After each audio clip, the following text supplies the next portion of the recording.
let me know that God can really use children, He can use teenagers, He can use anybody to actually do His work. And as we prayed and prayed and prayed, then the Lord began to open me to my eyes. So I began the prophetic gifts, began doing expressions in my life. Hallelujah. You are very welcome to the house of God. I'm happy that every one of you is here. And if I'm happy, it means Jesus is even much, much more happier than you are here. Hallelujah. And I want you to know that you will not live here the same in the name of Jesus. Hallelujah. When I was coming, I didn't even know the message to preach. I was told that this is the title of the retreat is the prophetic. And I was asking the Lord what I should teach on, because it's a very broad topic. But He was not telling me anything. So even up until the last service we had, I had not heard from Him what I should minister until in the midst of the service. Then He ministered to me to talk about angels. So I'm going to talk about angels, angelic ministration. Hallelujah. Let's turn our Bibles. And I believe all of us know about angels. They are very powerful creatures. They are not like you and me, who are weak and we grow tired. The Bible says that the angels of God excel in strength. Hallelujah. In the name of Jesus. Let us pray. Almighty God, in Jesus' name, we invite you into our midst this night. Father, your word says that the Lord is in the midst of His people, is mighty and terrible. We invoke your presence, Abba Adonai. We invoke your presence, Almighty. We invoke your presence, Lion of the tribe of Judah. We invoke your presence, Ancient of Days. We invoke your presence, Father of the fatherless. We invoke your presence, you who rejects no one. We invoke your presence, Savior of our souls. We invoke your presence, you who heal the brokenhearted. We invoke your presence, you who set the captives free. We invoke your presence, you who alone is able to go into the past and correct the evils, the mistakes, and the negativities of the past. We bless you, Master. We bless you, Master. We bless you, Master. And we declare that you are awesome. You are powerful. You are the Ancient of Days. Jehovah, the man of war. We invoke your angelic presence. We invoke the presence of your Holy Spirit. We come against every satanic resistance. Father, we pray for an open heaven over us. In the name of Jesus. Father, you said we have come into a company of angels. An innumerable company of angels. And the spirits of just men made perfect. So tonight, Lord, we pray. Let the spirit of Elijah be at work here. Amen. Let the prophetic spirit of Ezekiel that reveals secrets be at work here in the name of Jesus. Let the spirit of the prophet Jeremiah be at work here. Let the oil of John the Baptist that turned the hearts of men unto Jesus be here, Lord. Father, let the gifts of God that are dormant in the lives of your people, Lord, receive the fire of God and begin to manifest tonight. In the name of Jesus. Father, I pray that you will give people the eyes to see in the spirit. I pray that you will open the hearts of men, the eye of the heart, that they can perceive your voice. We can hear the signals of heaven.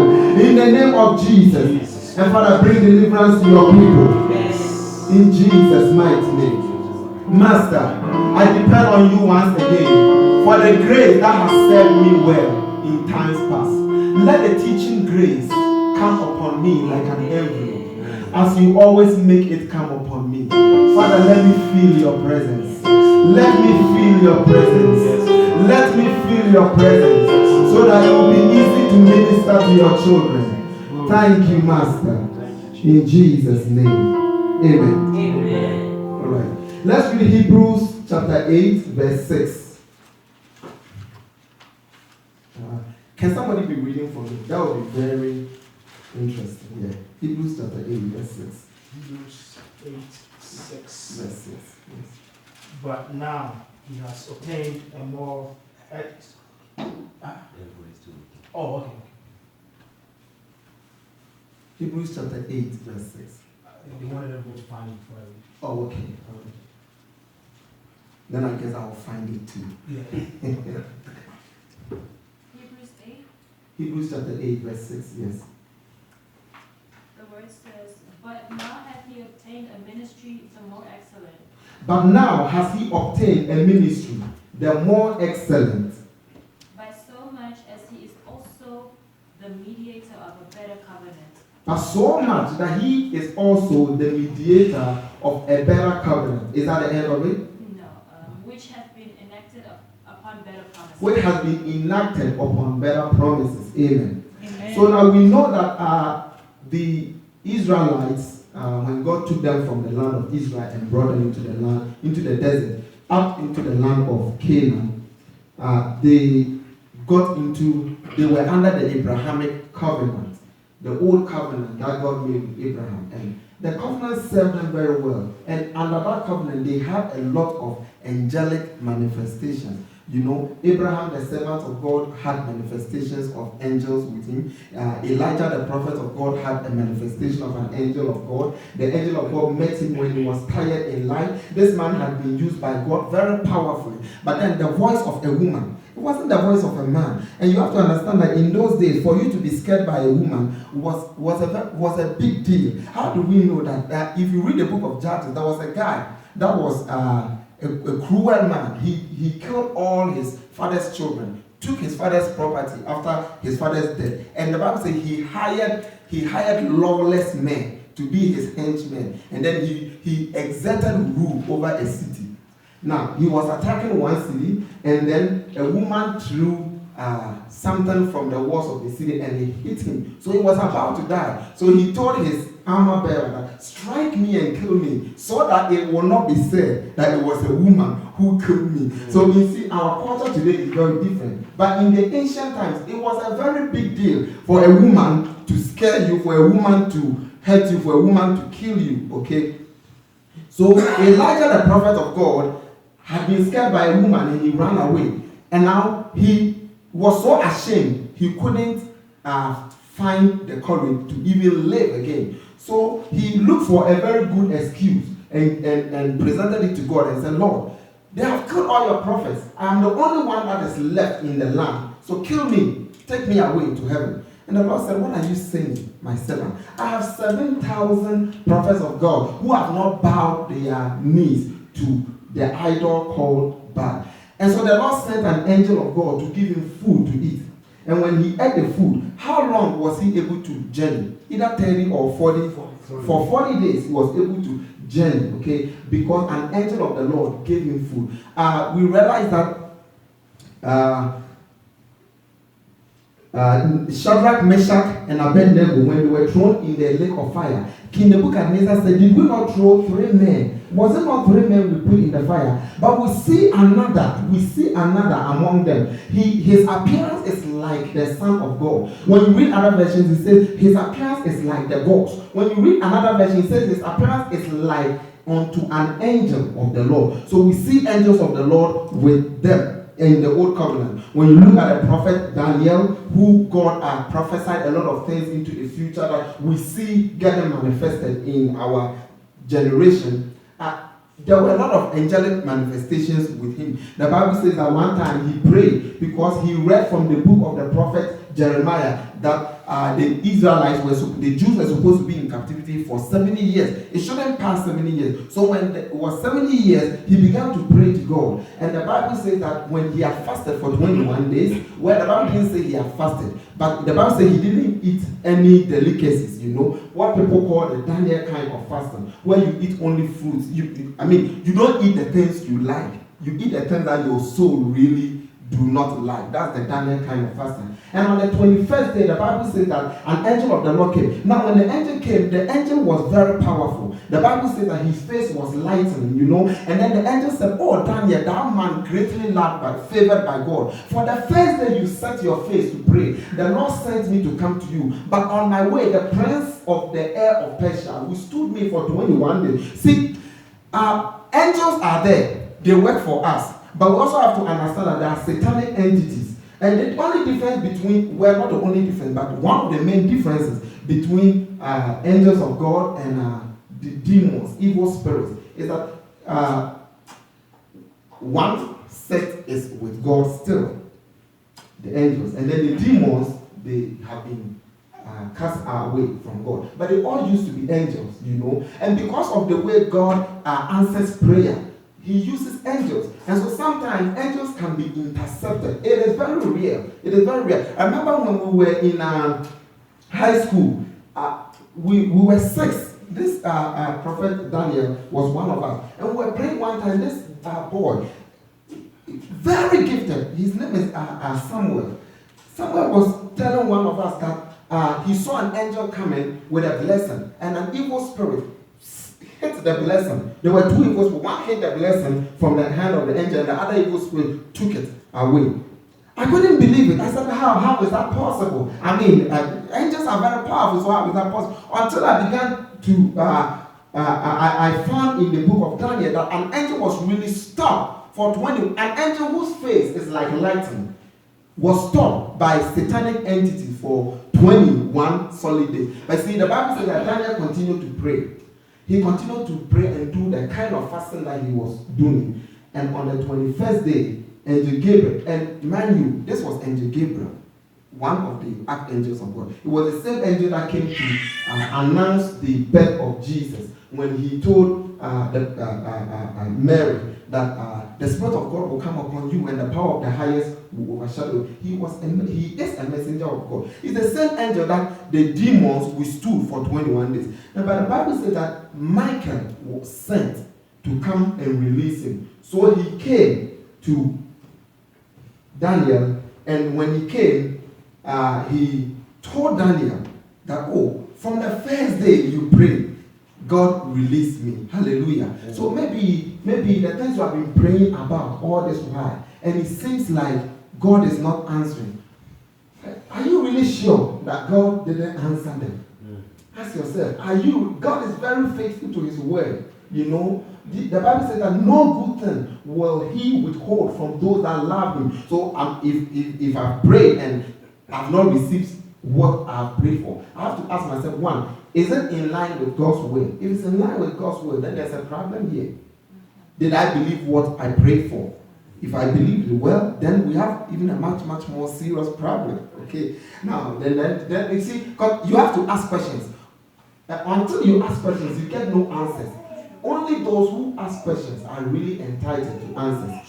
You may not ask a question but may get an answer. It doesn't mean you were entitled to it. But it is only those who ask questions who are entitled to answers. So you must ask questions. God wants you to ask questions. After all, the Bible says in the book of Isaiah, he says, come, let us reason together. Come, let us reason together. Now, if God says come, where is God? He's in heaven, right? We know God is in heaven. So if he says come, let us reason together. How are you going to reason together with God? It's through prayer. But he says, come. That means the moment you begin to pray, the atmosphere spiritually changes. It means you get, there's a divine transportation right into heaven, into the presence of God. Okay? Prayer is the negotiating table between God and man. That's why prayer is important. It's very important. Okay? It took prayer and fasting for another angel to be released. Okay? So, the prayers you are praying, you have not seen any result. Could it be that there has been a demonic hijack of your angels that are supposed to bring you your blessing? Hallelujah. Some of us will pray just a little bit and we don't see anything and then we give up.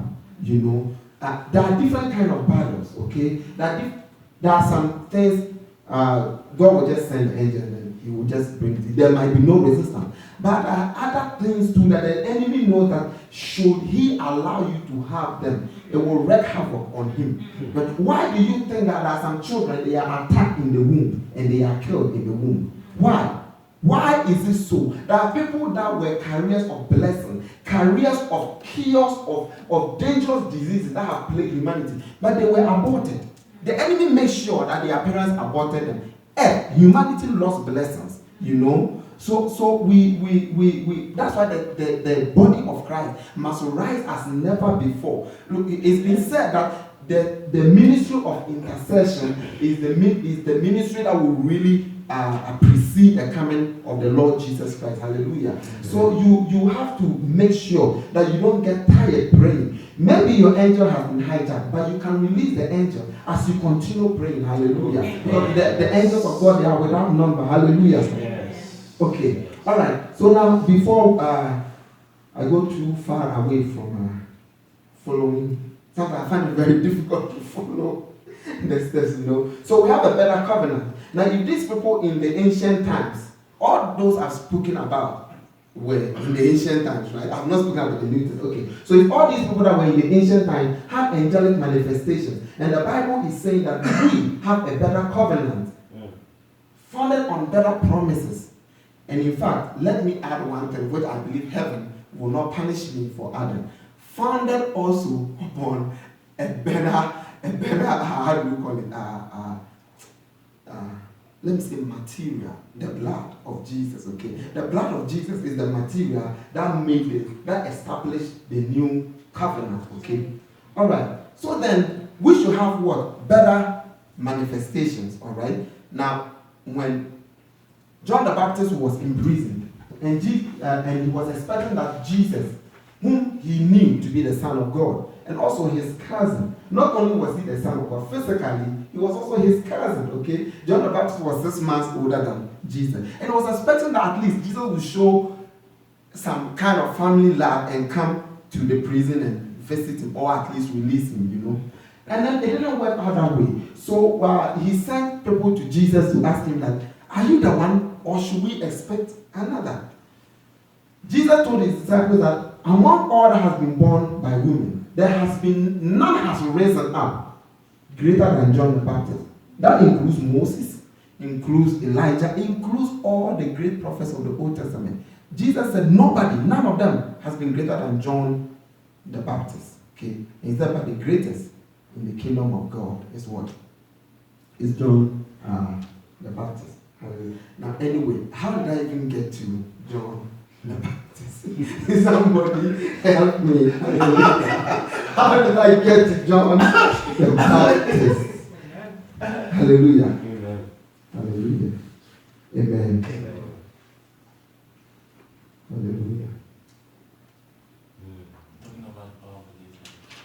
I wanted to make sure that you guys were paying attention. Hallelujah. Okay.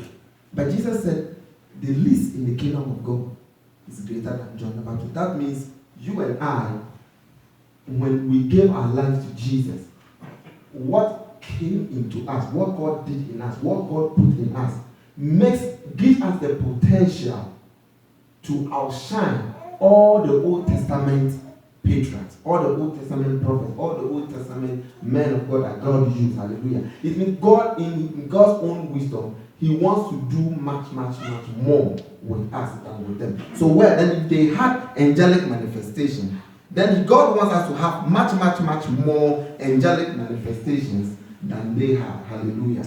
Amen. So I believe that is agreed upon. Hallelujah. Okay, so now I want us to look at the first time angels were mentioned in the Bible. Hallelujah. Let's go to Genesis. Can you kindly track time for me so that I'm not too much? All right. Genesis chapter 3, verse 22 to 24.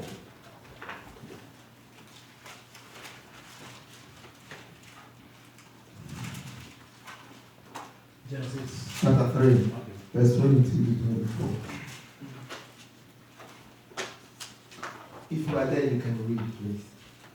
And the Lord God said, behold, the man is become as one of us. And the Lord God said, behold, the man is become like one of us. To know good and evil. To know good and evil. They didn't know good and evil. Now they have eaten the tree of the knowledge of. And please, it wasn't an apple. It wasn't an apple. The name is the tree of the knowledge of good and evil. Can you believe I was listening to History Channel one time and they were saying apple? I don't know how learned people could make such a mistake. Okay. And has become one of us, knowing good and evil. And now lest he put forth his hand and take also of the tree of life and eat. So you see, now God knew that man is very smart. So now that he knows good and evil, and he knows he's going to die, he also has sense that the tree of life is there. Sometimes I've been asking myself, how come all this while they did not touch the tree of life and eat it? God never told them that they shouldn't eat the tree of life. But for some reason, they never ate the tree of life. And God was saying here that let's do something before man stretches forth his hands and touch the tree of life and then live forever. That would have been a very big problem. Well, God could have destroyed man, but God is so principled. He doesn't break his principles, okay? That tree there was actually a covenant. It was a covenant tree. So if man had eaten it by covenant, God was supposed to allow man to live forever. Okay? So then God would have had a sinful man. No, we're not a sinful man, sinful men on earth forever and ever and ever. Can you imagine how we would have read God's heart? You see, one thing with God, he doesn't like nonsense. God doesn't like nonsense. How long were humans living in the ancient times? Adam lived 930 years, right? Methuselah, 969 years. People were living 700, all of that. During the flood of Noah, before the flood of Noah came, God became angry. God cut short the life of man to 120. And then King David, by inspiration, said, well, now it's even 70. If you are strong, up to 80, from there on, you will really suffer. So God calls you home. So what God is really saying, if you read Genesis chapter 6, it says, and God saw the imagination of man's heart, that it was continuously evil. And then God said, and the Bible said, and God regretted making man. Now let me ask you a question. Did you ever see in the Bible that God regretted making the devil? God never made that statement. You will never find it. God never regrets making the devil. Oh Jesus. You and me. The Bible says God regretted making us. I was listening to one man of God and he said, anytime he prepares a message, Sunday morning he will ask the Lord, do you have anything to add to it before he preaches? So this Sunday he was prepared a message called Beware of Men. Be careful of human beings, And then he asked the Lord on Sunday morning, Lord, do you have anything to add to it? And then the Lord said, yes, I have something to add to it. Right. Even me, I am afraid of men. The Lord said, right. Even me, I am afraid of men. And then his name is Bishop Olu Itiola in New York. He said, Lord, wait. How can that be? And then the Lord pointed a scripture to him in the Bible. And when he read it, he didn't have any question again. He knew that yes, he had heard from him. And then the Lord said, that is why even me, when I am dealing with humans, I am very careful. That's why God doesn't force himself on humans. No, because of our human nature. Okay. He regretted making us, not the devil. So he decided, well, I will not sit here and watch your nonsense for 600 years, 700 years, 800 years, 900 years, 969 years. Only one man breaking my heart for all these years. I will cut short your life. He said, my spirit will not strive with man forever. No, I will not be going back and forth. God doesn't like it. Going back and forth with human beings. He doesn't. If you want God to use you, if you want to really see that God is really real, okay, very close to you, don't be arguing with him. He doesn't like that. He doesn't. When God speaks, the relationship between God and humans is a master son or servant relationship. It's not a democracy like in the United States where the president says one thing and the Congress says another thing. With God is different. God is supreme. He answers to no one. And everybody answers to him. Hallelujah. Amen. But everything that God decides for us is for our best. The Bible says that, for I know the thoughts I think towards you, not thoughts of evil, but of good, to give you a hope and to bring you to an expected end. Hallelujah. You will come to your expected end in the name of Jesus. Amen. Yes. Amen. So, what did God do? Please continue. Verse 23, therefore the Lord God sent him forth from the Garden of Eden to till the ground from whence he was taken. So the Lord God sent the man out of the Garden of Eden to till the ground from whence he was taken, because he was dust. Okay, continue. So he drove out the man, and he placed at the east of the Garden of Eden cherubims, and at the Wait. end of So he drove out the man, and he placed at the east of the Garden of Eden what? Cherubim. Cherubims are very fierce angels with 4 wings. Okay. Now, one thing about cherubims too, we may not get time to go into it, but if you read the book of Ezekiel, and the book of Psalms, you will find out that cherubim, they are not just regular angels. They are also heavenly vehicles. You know, they are vehicles that God rides upon them. If you read the book of Psalms, it says that he rode upon what? A cherub. David was crying unto God because he said, my enemies have surrounded me, they want to kill me, they want to harm me. And the Bible says that God was angry, and he bowed the heavens and came down. And he said he rode upon a cherub. He rode upon a cherub. So they are vehicles. They are angels, but at the same time, they are vehicles that have life in them. They are like angels, but they are also vehicles that the Lord rides them on the earth. Okay, very powerful supernatural beings. Please continue. But God placed a cherub at the east entrance to the east of what? The garden. Okay. and a flaming sword which turned everywhere to keep the way of the tree of And a flaming sword which turned every way to keep the tree of life. Is that the end of 24? Okay. So we find out that the first time angels were mentioned in the Bible, they were sent to do one thing, to protect something that God was interested in. And God didn't want anybody to touch. Hallelujah. Remember, because man has sinned, man had fallen from grace and now had become the enemy of God. And God didn't want his enemy to touch the tree of life which belonged to God. So what God did was to send an angel, a cherub, to stand at the east of the garden to guard the way, so that man would not, if they tried it, they would have been killed. The angel of God would have struck them. You know, angels are not like they are not like you and me, where we are so merciful and emotional. No. They are not like that.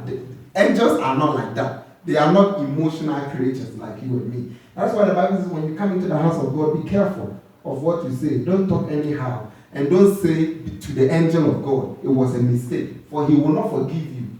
And they said, why should you cause the angel of God to destroy the work of your hands? So the angels are not emotional. They are like soldiers. See how soldiers come, they obey command. If the commander says, dude, shoot, they will shoot. You know. But I remember recently, one of the states, the governor, said he was going to, because there was a rout, he said he was going to bring the military into town. And the politicians were very much against it. They said because the soldiers do not know civilian law. They don't understand. They are not civilians. They are not going to do things legally like the police would do it. They will just do things the way soldiers do things. Okay, that's how angels are. When they come, they come based on instructions. Okay, if you read 2 Chronicles, the Bible says that the Bible says Satan stood against Israel and moved David to number Israel. It's very serious. The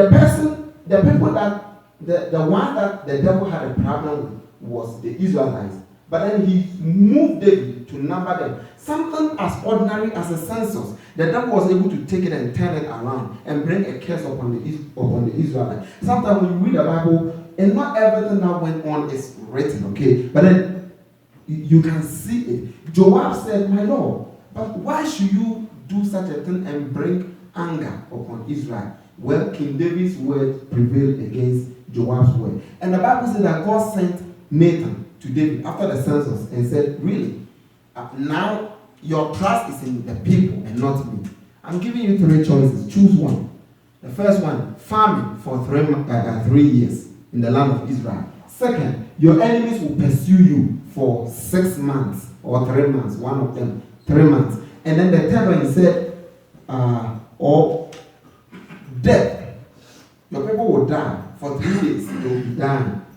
And then David said, please let me fall into the hands of God. All these choices, I cannot choose even one. All these options, I cannot choose even one. So let me fall rather into the hands of God. For in the hands of God, I will have mercy. So God decided, and then he sent the angel of God.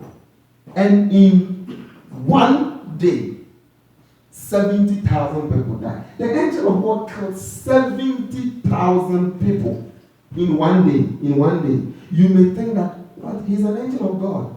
Why did he do so much evil? Didn't he have compassion? But the thing is, they are not like that, you know. They obey God's word to the letter. Remember in the Bible, Jesus said, the letter kills, but the spirit gives life. John chapter 6, verse 63, he said, and these words I speak unto you, they are spirit and they are life. Okay? The angels, they go by the letter. And the letter kills. That is why if you come under strong witchcraft attack, and they will not let you be free, begin to invoke the ministry of angels. Okay? They will leave you alone. Because the angels will kill them. The angels, they are not merciful. They are there to, if they come to protect you, they are there to protect you. Whoever violates your territory, they deal with the person. So what we have to do is to be able to activate angels around us, okay? Now, secondly, let me say this. I want you to understand that not every woman can be raped. Hallelujah. Not every woman can be raped. There are some people, when rapists come around them, the presence of God around them will prevent them. They can't touch them. Hallelujah. And as a woman who lives in America, you have to be able to invoke angelic presence around you. Now, man was intended to touch the tree of life, but the Lord sent an angel to guard the entrance to the tree of life. So man, till today, man couldn't go to the tree of life. Okay? Angels of God are sent for divine protection. Hallelujah. Angels of God, and tonight we are going to invoke the angels of God for divine protection over our lives, over our wives, over our husbands, over our children, over our family members. Hallelujah. The angels of God can protect your future. They can protect your destiny. They can deliver you from accidents. Hallelujah. Look, by the grace of God, I'm 36 years old. Okay. Now, a day before I became 36 years old, I went to college, and when I got out, I was sitting in my car, and I had to do some paperwork in my car. So after that, I got home, and I had to visit my mom. So whilst I was in my mom's house, and most of the time the Lord speaks to me whilst I'm in the bathroom. I don't know why, but that is where God speaks to me most, especially when I'm under the shower. I hear God's voice very well when I'm there. So whilst I was in the bathroom, the Lord opened my eyes, and I saw that whilst I was sitting in my car, there was a big cat, very big cat, coming at me in the air. And when it had almost reached me, I saw a giant entity. I can't describe him, but he was huge. Hallelujah. He grabbed the cat by the waist side and just dragged it away from me. That's what we call divine protection. And I believe that was an angel of God that was sent to protect me. Hallelujah. I pray that tonight the angel of God will be sent to protect you, to protect your children. When they go to school, may they come back safe. May the angel of God protect them in the name of Jesus. Hallelujah. Hallelujah. Now let's read Hebrews chapter 2 verse 9. Move very fast and then we'll enter into serious prayer. Hallelujah. Hebrews chapter 2 verse 9. So the angels of God are there to protect you. Hallelujah. They are there to protect you. They are there to protect you. They are there to protect you. If there's a vicinity, if there's a community where there's a lot of crime, you can invoke angels to drive the spirits of crime out of the place and to guard the community, and crime will cease. Hallelujah. Whatever you don't want, you can invoke God's angels to prevent it from happening to you. Hallelujah. Who is there? If you are there, please read Hebrews chapter 2, verse 9. But we see Jesus, who was made a little lower than the angels, who was made a little lower than the angels, for the suffering of death, crowned with glory and honor. For the suffering of death, crowned with glory and honor. But that he, by the grace of God, That he, by the grace of God, might taste death for everyone. for everyone. Is that the end of verse 9? Now read 1 Peter chapter 3, verse 22.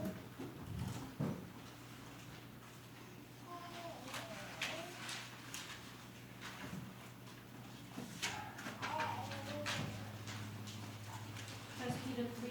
Verse 22. Who is on the right hand of God, Who is on the right hand of God, having gone into heaven, having got into heaven. angels and authority and powers being made subject unto him. Angels and authorities and powers be made subject unto him. Is that the end of 22? Okay, I like this verse, okay? So now Jesus has been made set above angels, okay? So when we mention his name, angels must what? Obey. Okay, angels must obey. So we can invoke the angels of God by the name of Jesus. Hallelujah. Yeah. Let's read Philippians chapter 2, verse 10.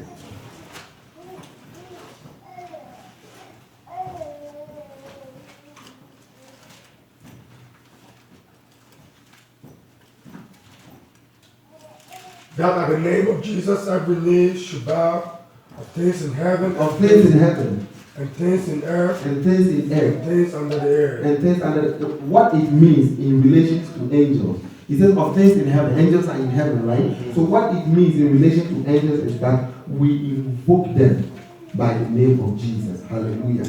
We invoke angels by the name of Jesus. So you can say, you can command, you can speak and say, in the name of Jesus, I release the angels of God to go after my children and protect them. When they go to school, let the angels of God be with them in the name of Jesus. Whatever they are putting in their mouths, let the angel of God be with them. Protect them in the name of Jesus. Whoever tries to plant evil in them, let the angel of God intercept it and stop them in the name of Jesus. Whoever tries to kidnap my child, let the angel of God strike the person in the name of Jesus. You must pray such prayers aggressively. You must make such pronouncements. Hallelujah. Amen. Hallelujah. Amen. Matthew chapter 18, verse 18.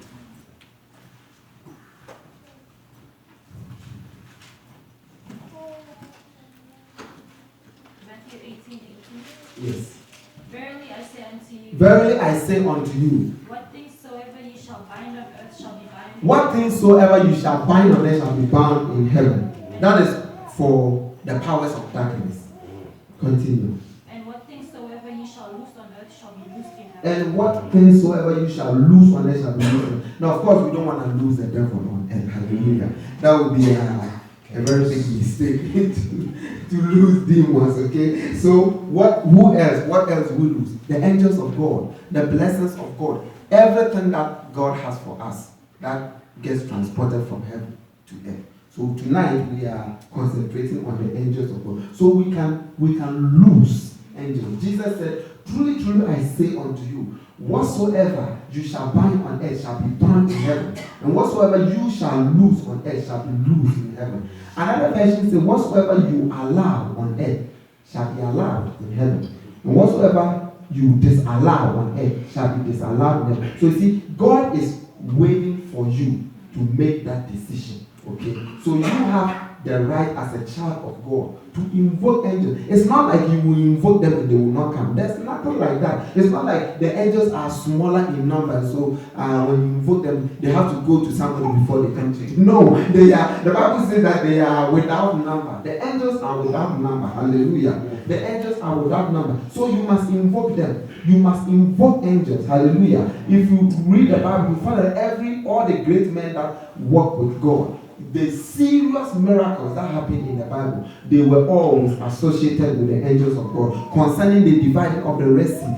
the angel of God was standing right there. Hallelujah. How come the Egyptians could not attack the Israelites? Because the dividing of the Red Sea didn't happen in a split like one. No. If you read the Bible, it happened throughout a night. They stood for a whole night and watched God. The Bible said that, and God stood against the sea, and he breathed from air from his nostrils. That's what the Bible says. If you read Exodus, it says he stood against the sea and he breathed from his nostrils against the sea, and it caused a strong east wind to divide the waters of the sea. It parted them into two the whole night. That's what the Bible says. So they stood the whole night. But during the whole night, why is it that the Egyptians did not attack the Israelites? They were standing there, they were also watching. So how come? The Bible says that the angel of the Lord that was leading the Israelites, he moved from in front of the camp of the Israelites, and he stood behind the Israelites, and he was light to the Israelites and darkness to the Egyptians. And on top of that, because of the presence of the angel of God, lightning was being shot from heaven, and so no Egyptian was able to make an attempt against the Israel. Hallelujah. That is what the angels of God do when they are around you. Wicked people cannot touch you. Hallelujah. Wicked people can't touch you. No, they can't touch what is dear to you. They can't touch what belongs to you. When the enemy plans accidents against you, the angel of God will deliver you from it. When the enemy plans evil against your children, the angel of God will deliver you from it. When the enemy plans to break your home, the angel of God can touch your husband or your wife's brain and make the person think right and make decisions that will not break the home. Hallelujah. Amen. How do I know that? The Bible says when Angel Gabriel came to Daniel, he said, the first day you prayed, I was released, but I was stopped for 21 days by the princess of Persia. But now I have come to make you understand the vision and its interpretation, to make you understand. So the angels of God, one of the things they do, they make humans understand things. God can send them to play with your brain, to touch your brain, to do things to you, to make you understand certain things. Hallelujah. Amen. That's what the Bible says. He who lacks wisdom, let him ask God. When you ask, God tells the angel, touch his brain. Then the angels touch your brain and make you very smart. Hallelujah. May the angel of God touch our brains in the name of Jesus. May the angel of God touch our brains and make us very fast, sharp in school. Amen. You know the way we measure intelligence is so biased. Okay, we usually measure intelligence by retentive memory. It's not what you just remember and forget. It's what you remember and you still remember. When you are tested on it and you pass, then you are deemed smart. Hallelujah. Mm-hmm. May the angel of God touch our brains right now and give us retentive memories in the name of Jesus. Amen. Now, so we can lose angels. Hallelujah.